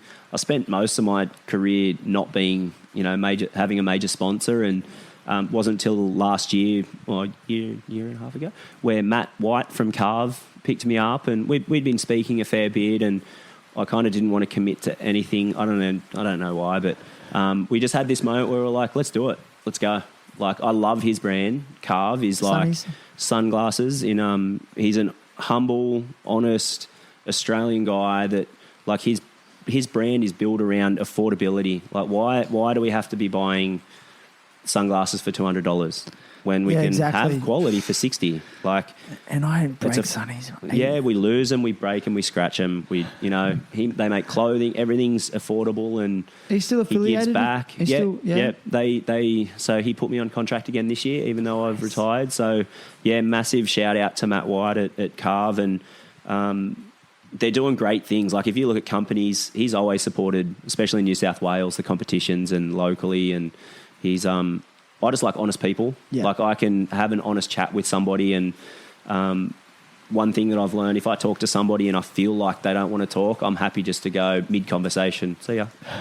Like, it's something that I've just learned to do. Like, fine, it's no water off my back. Like, if life's you're an too honest, short. Yeah, if you're an honest person, I'll sit down and have a chat. And one thing for me, like you said about me being a different person in character, I think face value out in the surf, you see a different side of me. And I'm like you, I'm pretty quiet. I won't, I like talking in things like this, and I'm not shy in front of a camera, but I'm not going to just stop and have a full conversation. How do you go in crowds and social situations? I really struggle in pubs right now. I've got really bad surfer's ear in my right ear. So do I. I get loud noises in a pub situation. If I've had, like... I can't believe you said that. Yeah, I wig out. It spaces me out. Surfing and it's like at South Beach. Yeah. Well, it's the East Coast with the southerly winds. Facing out, and it's hitting in the right ear. Right ear. You got the car with the right ear open. Yeah. I never used earplugs. Should have done it. I've got them at home. Yeah. Should be wearing them. Don't do it. Stupid. Yeah, I mean, I'm actually struggling to hear today because I usually surf with earplugs, and I've got my ears are full of water at the moment. I'm really struggling. Yeah. Like, not I can hear you pretty good, but I'm actually having trouble speaking, if I'm honest. Yeah. Like, because I can't hear it's like I can't hear myself properly. If I block my left ear, I can't hear a single. Oh, yeah, it's like it's like I've got a muffle. Yeah. Are you going to get the operation? I will, but I'm not getting ear. I get one ear infection every. Like, I have one night where I'll get an inflamed ear, maybe once every 2 months. Okay. So it's not giving me issues, but I 100% will be. I don't like the idea of it. Yeah, me either. I'm really torn about it. About 6 years ago, a doctor said, in about 3 years, you're going to have to get your ears drilled. Yeah. And he goes, but if you make sure you wear, like, earplugs every time you go in the water, you might be able to delay it a little bit. And I still haven't had the operation. Then I spoke to another doctor about it. He said, the operation can be dangerous because of the vibrating. of the drill, and it can actually damage your eardrum. So like it can be counterproductive if you're not careful. Yeah. So I don't know. The thought of getting it done scary. My friend's had it done. You probably know people. I know. Everyone's had it done. Yeah, pretty much everyone in this area that's older that surfs every day has had it done. Yeah. Unless they wear earplugs, which I don't know. Yeah. Anyway, that's a big conversation, that one. But yeah, my friend, the whole process of cutting your ear off and folding your ear open, and yeah, I don't know, dude. I wanted to touch on as well. Like we spoke when I saw you down at the beach earlier on about like the other side of competitive surfing and like filling that void. Like I've kind of this year with COVID and everything's a bit, the whole last year was a bit of a write-off. But we spoke about mountain bike riding and right, like, dude. I love how you're into that. Yeah, it's so funny how it's falling into it. And I was thinking about it after our conversation where I think it's just the art of learning. Like, Gotcha. You're addicted to it. I love it. Like I love being shit house at something. But do you think that's what makes you a good coach? Yeah, because it's like, kid, you got to be happy being bad at something, but it's a point where you're like honest. Okay, I can improve there, and like, yeah, I just loved being on a bike, and like I had one stack on my first month where I did this rock roll and just went over the hangers because I went too slow, and then the more I got confident, the more I realised that if you have a bit of speed, it's actually pretty good because your bike can do a lot of stuff. And yeah, learning something new that's away from the ocean is really humbling, and it's fun. Dude, you're never going to stop. I can tell. You're a lifelong learner. Yeah. You're one of those people. I mean, because like I said, I'm a teacher, and that's a big mantra in the teaching world that you should, you're a teacher, but you should also be learning yourself constantly to be a better teacher. Yeah. And that's actually how I even got into being a teacher, because like I think I get as stoked when I teach someone to do something as them. So it all started for me. I was at a skate park and I taught a kid how to drop in on a ramp. Yeah. And I watched him and I build him up, and he's got the board, he's got his tail over the coping, and he's, mate, just put your foot here and press down really hard, keep your chin up, shoulders back, make sure, commit, And then he did it, and the exhilaration in his face and the excitement, and I got off on that just as much. I was like, yes. Yeah. And I still get it sometimes at school. I still skate a fair bit, so I still get it at the skate park. Like if a kid wants to learn a trick, I'm always keen to help them. Yeah. I avoid trying to teach people how to surf. Yeah. Because I had a bad experience with an ex-girlfriend. I tried to teach her how to surf, and we ended up having a massive argument. Yeah, it's hard. I just won't do it. I won't do it. Stick away from it, from relationships. Yeah, that's yeah. Well, I think it's probably going to fall into this conversation the same, but so my son and me being a coach, the dynamic there is pretty tough. Is it? And I think when you're teaching somebody how to surf, whether it's a son or somebody close, like you have to talk to them and teach them like they're not who they are. So one thing that I've learned, so with my son, I try my best. I might not all the time, but I'll speak to Mannix the way that I would speak to somebody else's son. I'll never be like, because when you talk to your own son, it's just like that rule of, and we have this thing where I can coach him and it's productive. Yep. Might get to a point where he'll be like, whatever, and he'll just go surfing, but that's only because I've taken the different attitude and spoken to him like he's my son. So if I speak to him like he's somebody else's son or just another kid, it's productive, and I have more compassion, because parents are like, a lot of the time you see your child do something and then they don't do it the next time. And you're like, why didn't you do it that time? But it's more than that. Like it could just be anything. It could be a different day or whatever. And if it's somebody else's kid, there's no way you're going to go, why did you do that? You're just going to, so yeah. Yeah, like I guess because they're your kid. Yeah, I'm with you there. I do the same. You look at there's the helicopter parents that's, Dude, are you a helicopter parent? No. See, I try not to be. I might have moments, but I always will apologise and just be like, that was just not right. Like, no. We were talking about this today too, about Mannix. Like, it's like you have to let your kids, have a go at life and experience the whole spectrum of it, good and bad. Yeah. And it's painful and you want to protect them from it. But, yeah, you have to pull back sometimes, and let them have that experience and be real about it. Yeah. Life's hard. Is that one of your fundamental challenges as a human? To pull back and let your kid have his own experiences? I think for me as a parent, knowing my past, what I want to give my son is self-belief. So, like, he'll do something that blows my mind, and I'm like, I can't do that. And then I'll be like, that was epic. So what about if you do this then?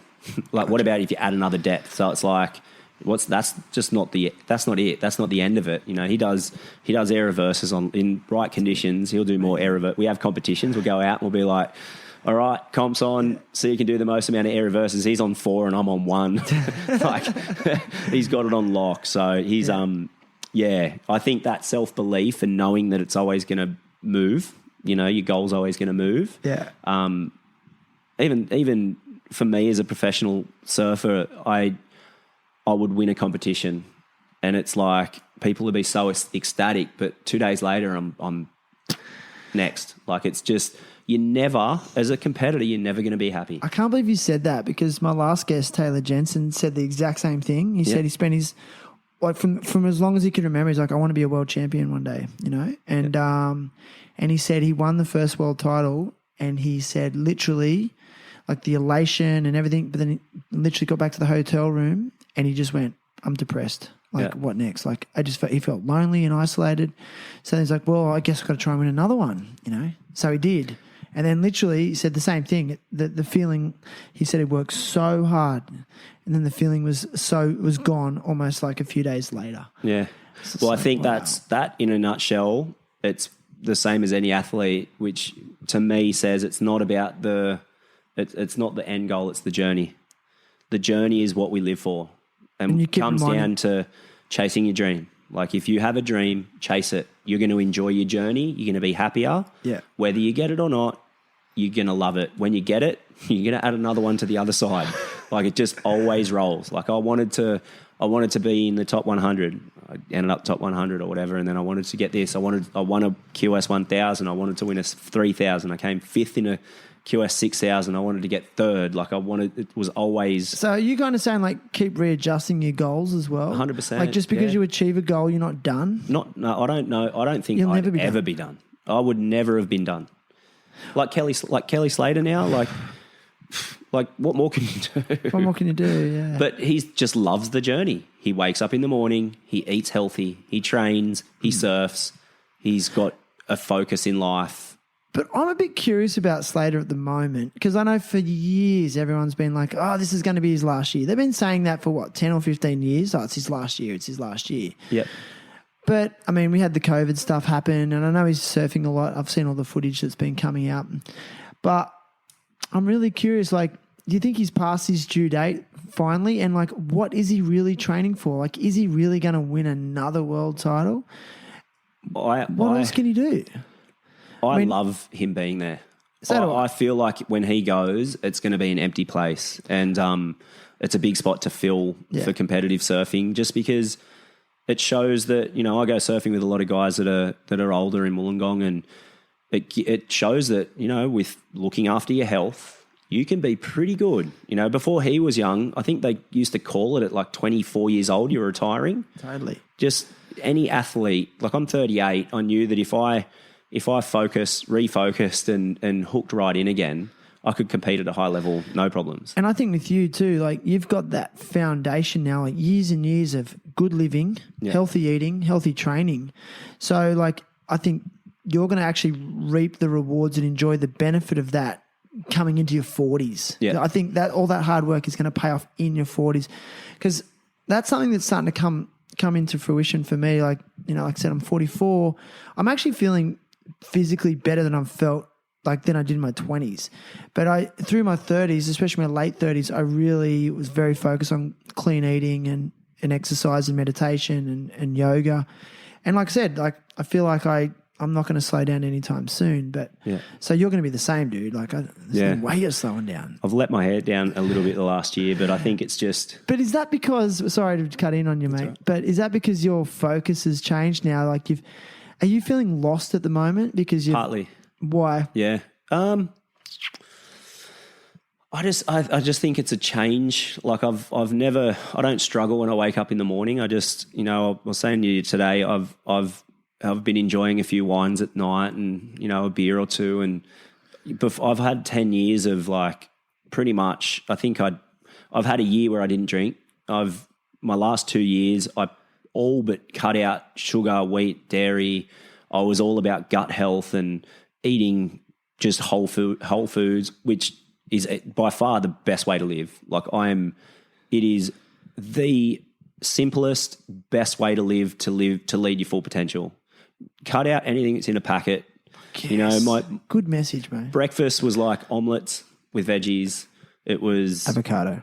heaps of avocado. Same, dude. It's worse when they're like $4 a bloody avocado. Were you like on a paleo type vibe?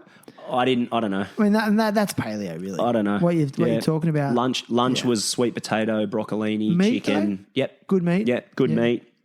Dinner was the same. Amazing. So I was the lightest. So when I wasn't drinking and was eating like that, I was just, weight was off me. Like low carb? Yeah, just sweet potato, heaps of sweet potato. So you get your carbs from that. Like, so you weren't eating like processed carbs, like pasta, no bread, no pasta. So basically, like, to keep it really simple, and for anyone that's listening, you know, just to keep it real simple, if it's not in a packet, don't eat it. Yep. Go to your fruit market. Yeah. Grab veggies, grab fruit. Yeah. Grab some meat if you want to eat meat. Yeah. You know, I'm either side of meat. I don't think eating a lot of meat's a good thing. I also think that if you're super active, it doesn't hurt to eat some meat, but there's some ethical things there that I was vegetarian for 2 years. And how'd you go though? How'd you feel? I was pretty good. Yeah. Did you lack That was when energy? I was in Queensland. Yeah? Yeah. No, not really. Okay. But the reason for me, I could never associate an animal dying with me eating. I didn't associate it. It was just, I want food. Give it to me.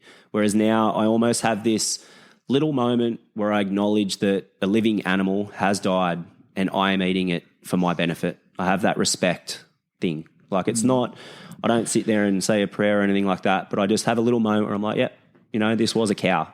It did die and I am eating it so that I can be healthy. And dude, that's rad. Yeah. So you'll have a moment for it. Yeah. Yeah.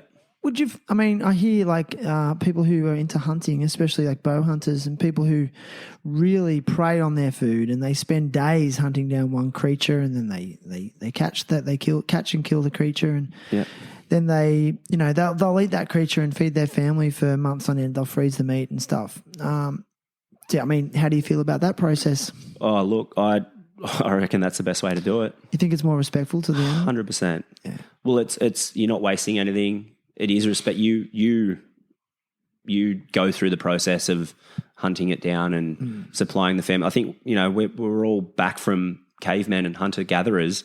That's the core of who we are. Like, it's pretty crazy that now we just go to a supermarket and we just...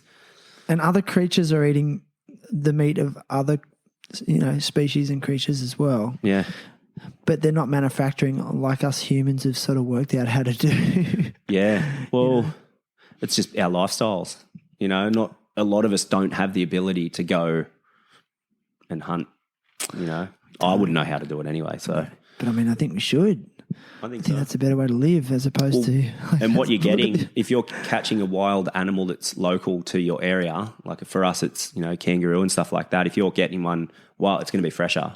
Yeah. You know, so I think that's why a lot of the guys do it. You know, Shane Dorian I know. He came to Wollongong to hunt deer on Mount Kiri. Did you hear about that? Yeah. Hell, was that two a couple of years ago. I was like, no way. Shane Dorian was here. And I don't think he didn't come here to surf, just to go hunting. Yeah. It's like, how cool. Because it's a bit of a deer problem. As a male as well, it's got to be pretty amazing to know that you I have a lot of, not that I'm attached to this or anything, but I have that. What happens if shit in life goes to hell? Like, and world, you know, you look at what's the Will Smith movie where like whole friggin' place. No, I know the one.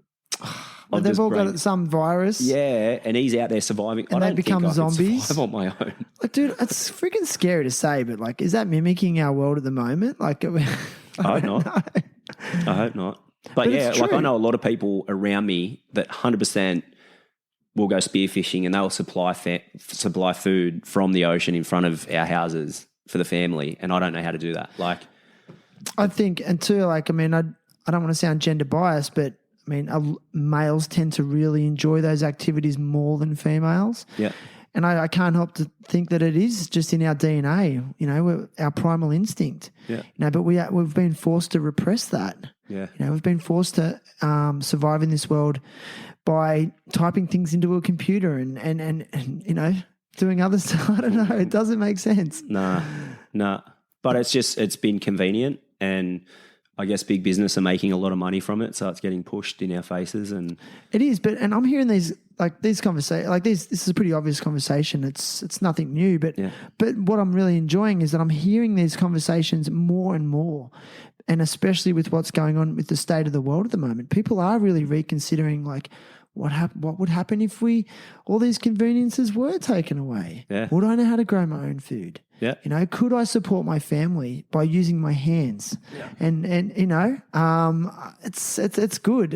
It's really good. And I do like how people are questioning the way we're living as well. Like, how sustainable is it to drive in a car, sitting down, you know, 1 hour each way for 30 or 40 years going to a job you hate? How sustainable is that? Yeah. You know, but we feel so trapped in it. I mean, I'm part of it, but I question it. Yeah. Especially again when you look at the statistics on, you know, mental health, and they're just quadrupling every year. Like mental illness is just getting worse and worse, and it's a direct correlation with our lifestyle. So yeah, we don't stop. Just like we don't I guess stop. my lifestyle, but No, but like look, it's a big conversation. yeah. Anyway. I'd love to have a rant then. Yeah, I'd love to. I've got a dream of having like a house with full self-sustainable garden out the back, and you know, walk out the back for dinner, grab everything that you've grown. Dude. Yeah, it's my dream as well, man. Like I did a permaculture design course a few years ago and learned how to make no-dig gardens and grow your own food, like you know, without the use of pesticides. Yeah. You know, like proper organic food farming and soil building and tastes better. 100%, dude. Like I can't eat veggies and stuff from Woolies or Coles anymore. They've got no flavour. No, you eat a carrot from somewhere like that, and then you eat one straight out of the ground. It doesn't even taste anything like it. And also the nutrient density is quadruple because it's fresh, like as opposed to the stuff that's been, you know, frozen and then transported, and it's losing its, apparently like vegetables lose their nutrient quality by 10% every day they've been pulled out of the ground and stuff like that. Yeah, you get there at I've been times where I did 6 years in the fruit department at somewhere, and and you like can say. and like I've been times where I've been shopping and I've grabbed an apple and I've like pinched it and it's just wrinkly and it's like it's about a month old. No, like it's just, you can just tell. Have you ever? So that's the easiest way to tell about an apple is just like grab it and pinch it. If it gets wrinkles, it's like old. And it's there to sell. That's and funny. I don't know. But you know, like what we're talking about right now is something that I've got a problem with in terms of, you know, we're going through a pandemic and there's all this talk about vaccines and social distancing and lockdowns. But I really want messages of, okay, you can build your physical resilience. Let's say there's a gnarly virus out there. How about you do things like stop smoking, lose weight, exercise regularly, eat nutrient-dense food. And hey, like, you know, you might still need to get the vaccine at some stage, but at least you're more physically resilient, you know. But why aren't our leaders advocating for these messages? That's got me. Like when you get promote sick, that. When you get sick and you have a bug in your body, what does your body do? Purges. Yeah, the antibody, like all your body goes to fight it. Like we should be taught how to build our body up so we're ready. So if we do get sick, we don't get sick. Exactly. You know, or as sick. Yeah. You bounce back. Yeah. I got a feeling, like, given the way you've been living, I don't think you get sick very often, do you? I didn't when I was eating clean. I haven't been sick in a while. No, I get a lot of like little colds and I'll take the back seat for a bit and then I'm sweet. But yeah, it's been a while since I've got proper sick. I think that's from getting like water in your sinuses and stuff like that. Yeah, just, you know what? So my biggest flaw, which my trainers have always said, is like I'm locked in a train. I'll go and train, even though I know, like I'll pump a double coffee at 4 PM to go and train because I'm flat, I'm tired, rather than going, you know what, it's probably a rest day. I'll do it and then I'll bottom out and then I'll get sick and then I'll just go. Because your body's telling you. 100%. Yeah. That's when I've gotten sick, when I just push it too much. I'm the exact same, dude. And I can actually tell now when I'm going to get sick. Like, you know how you become a bit more in tune? Like I start to get this, like when I'm really run down, It's not because I have a flu or a virus happening. I just get like this really weird sensation in my throat. I'm like, I'm weak. I'm going to get sick. I've got to stop. Little scratch. But then what I do is coffee works wonders, man. Yeah. It does. It'll push you through. Oh, I feel good. Okay, I can do this, and I'll go for another few hours. And that's why I've actually recently quit coffee. What goes up goes down. Yeah. Keep pepping it up. It's like a false sense of that's probably my weakest thing is like a lot of the things that I do are revolve around coffee. Do they? Yeah. Wake up in the morning, have a coffee. I do love it. It's productivity in a bloody glass. Like I have a coffee and I get shit done. I do, and Seriously. I get inspired. Yeah. Like I have a coffee and I just get these good thoughts and feelings, and I start sending like nice text messages to my mum saying, "You're the best mum in the world. I love you." And It's a drug, right? I'll post a meme on Instagram, like something some inspo for the day. Yeah. It's Fuck, caffeine. Coffee made me do that. Yeah. It's definitely the drug of the ages, you know. Like there's not many people that are over 17, 18 years old that doesn't have a coffee in the day. It's true. Yeah. I hate energy drinks, but I can't Why? stand. It's the sugar, man. I just think, sugar. I see kids walking to school with a 900 ml bottle of friggin' V or not V, whatever, Mother V, Rockstar, whatever it is before school. I'm like, holy shit, that is not good. Dude, it's heavy. Like you're better off just having a short black, just a little black coffee. Yeah. Kids just like at least it's clean.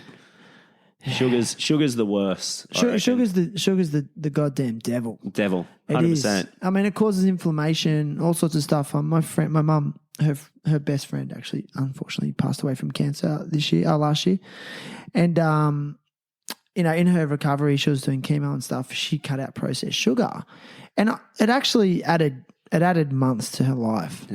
Yeah.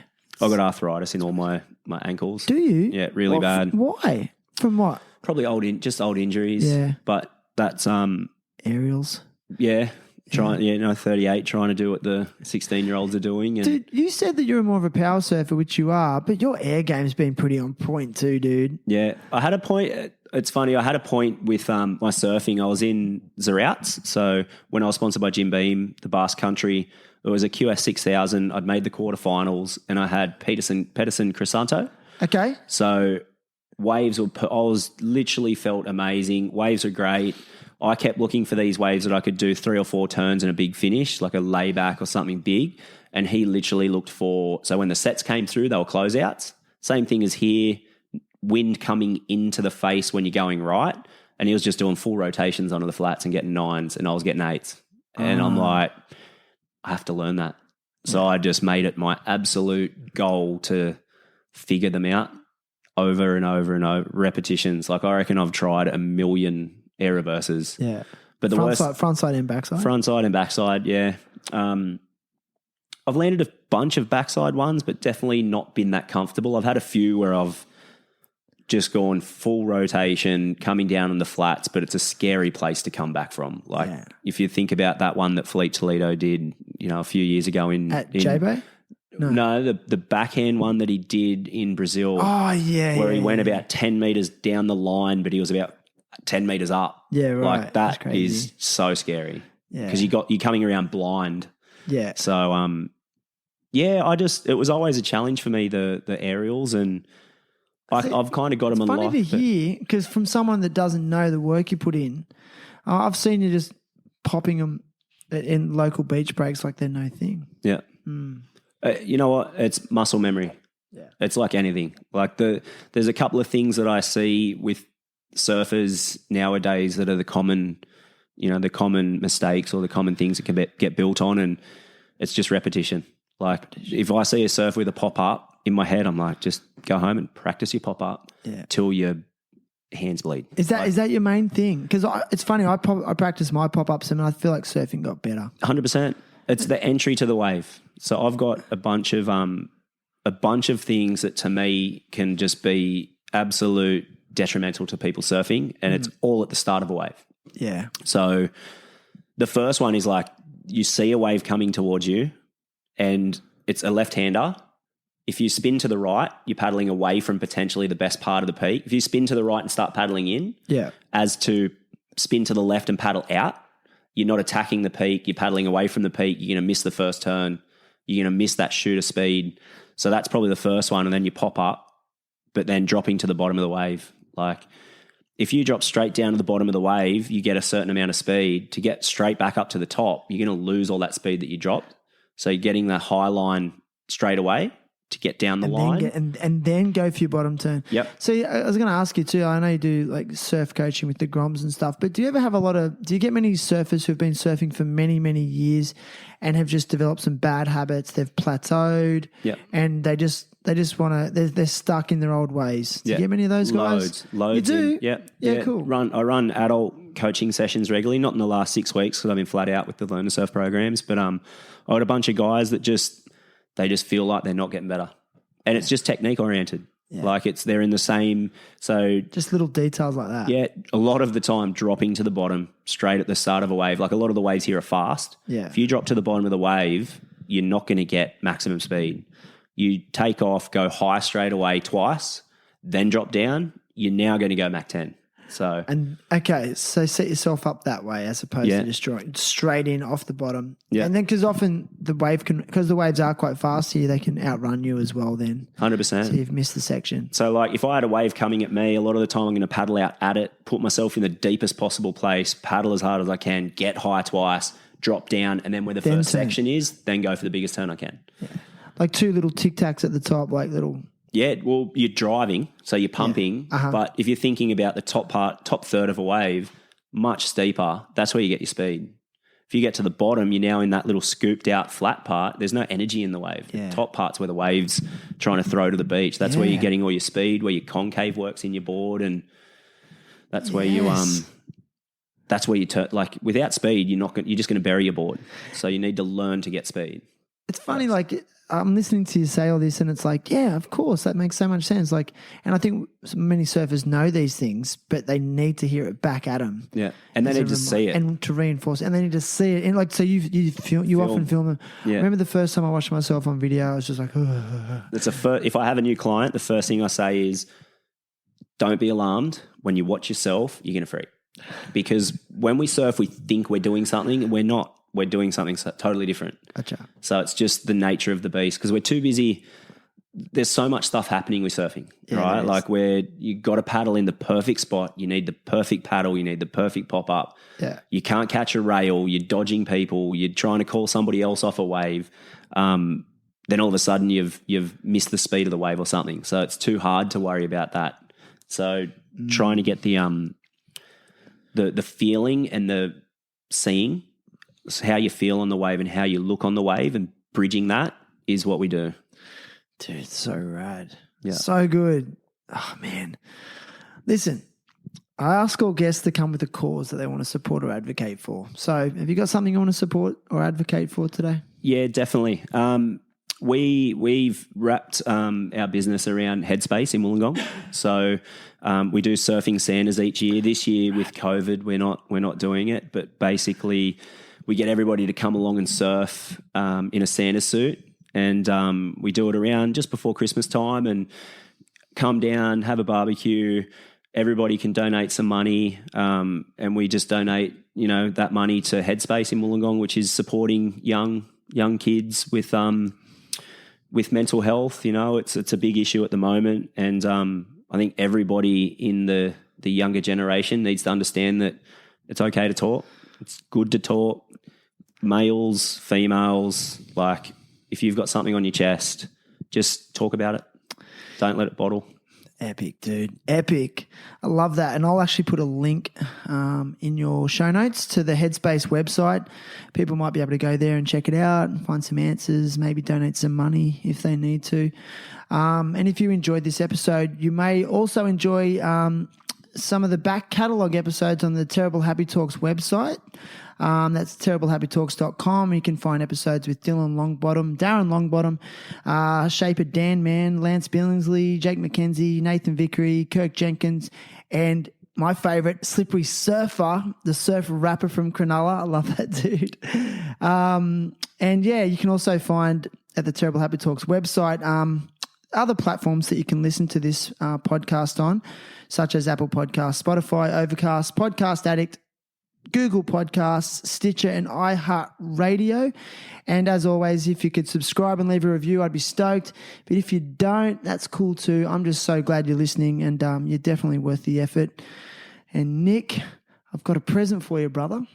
So I've got 2 presents for you. The first one is our friends at Indosol will be sending you a pair of flip-flops or slides. Epic. So made from repurposed motor vehicle tyres. They give every one of my guests a free pair of shoes, and they've been committed to that for over 50 episodes now. I love those guys. But I just love their mission and their purpose and what they're trying to do. You know, they're trying to be environmentally conscious and reuse something that would just go in landfill or get burnt and pollute our atmosphere and pollute our oceans and pollute our lands. And they're like, well, let's do it a little bit and put these things on our feet and delay that process at the very least. And, you know, every little bit counts. So you'll be getting a pair of those. Fantastic. And if you go to indosol.com and use the THT code, you'll get a 15% discount. And the other present, Nick, you legend, you get the THT Circle logo sticker. Yes. I only give these out to people that have been on the show. Epic. So there's now only 93 of them in circulation, brother. Thanks, So mate. thanks, mate. And if you, Is that for the surfboard? dude, wherever you want to stick it, Car. dude, I'll be so grateful. I'll be so stoked to have it on your car. Anyway. I feel like it needs to go somewhere better than my car. I'll think about it. I'll let you know. Dude, you know what? A lot of people put them on their laptop. But That's whatever. actually, yeah. I've got to get a better gift. I've got to get That's like good. a key ring. I don't know. I just love stickers.